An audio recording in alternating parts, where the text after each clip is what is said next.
গরিবের কাছে শুক্রবার মানে হচ্ছে খুব একটি স্পেশাল দিন। কারণ একটা কথাই আছে যে গরিবের হজের দিন হচ্ছে শুক্রবার। সো এই দিনে ভালো-মন্দ একটু খাওয়া, তারপর একটু ভালো কিছু রান্না করা।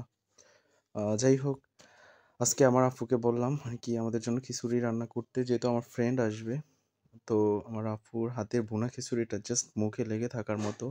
যদি না খাওয়া যায় তাহলে আসলে ফিল করা যায় না। যাই হোক, খুবই টেস্ট একটা খিচুড়ি রান্না করে আমার আপু বরাবরই। তারপর তার হাতের চিকেন কি বলবো, জাস্ট মুখে লাগা থাকার মতো, খুবই মজাদার।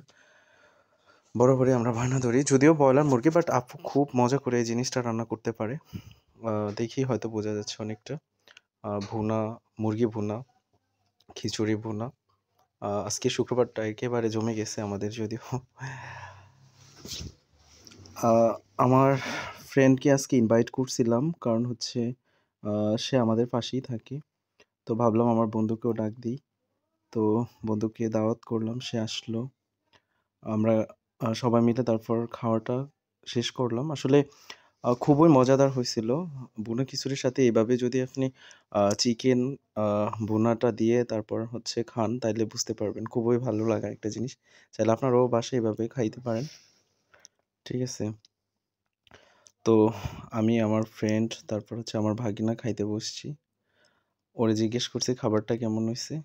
আসলে সে খাওয়ার ধান্দায় আছে। যাই হোক, এই হচ্ছে আমার ফ্রেন্ড। ও খুবই ভালো। এ হচ্ছে আমার ভাগিনা। সে বলল যে খাবারটা আসলে খুব ভালো হইছে আরকি। তো এভাবে চাইলে আপনারাও করতে পারেন। আর শুক্রবার দিন একটি স্পেশাল দিন, সপ্তাহের সবচাইতে স্পেশাল দিন। স্পেশাল কিছু না হইলে কি হয়? তো গরিবের যতটুকু আসলে সামর্থ্য আছে তার অনুযায়ী তো কিছু তৈরি করা আসলে। স্পেশাল মানে খাবার দেখা যাচ্ছে আমার কাছে এইটুকুই অনেক কিছু। অনেকের কাছে হয়তো এটা সামান্য মনে হইতে পারে, বাট আমাদের কাছে এটা অনেক কিছু। ঠিক আছে? এ হচ্ছে আমার বন্ধু, সেও খাচ্ছে। খুব মানে একদম মন ভরে খাচ্ছে। আমরা সবাই চেটেপুটে একেবারে শেষ করে দিছি খাবারটা।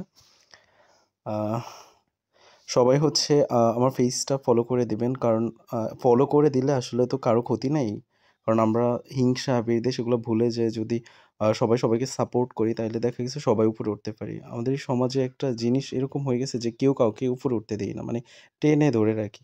সো এটা না করে জাস্ট একটু যদি ভিডিও দেখি, একটু লাইক কমেন্ট করি, শেয়ার নাই করি, বাট একটু লাইক কমেন্ট করি, তারপর হচ্ছে একটু সাপোর্ট করি, পেজটা ফলো করে দেই, তাহলে আমার মনে হয় না কারো খুব একটা বেশি ক্ষতি হয় আরকি। আপনারা চাইলে সামান্য কাজটুকু করতে পারেন। অনেকেই দেখি Facebook এ আইসা বলে যে হিংসা করে, কেউ কাউকে উপরে উঠতে দেয় না। সো আমি আসলে ভিডিও করতে যেয়ে দেখলাম। যদিও ভিডিওর কোয়ালিটি আমি জানি যে ভালো না, বাট মানুষ তো আসলে ছোট থেকেই শুরু করে। সবার সাপোর্ট পাইলে আস্তেই তো মানুষ বড় হয়। তো ভালো লাগলে অবশ্যই আ লাইক, কমেন্ট, শেয়ার করবেন। এই আরকি।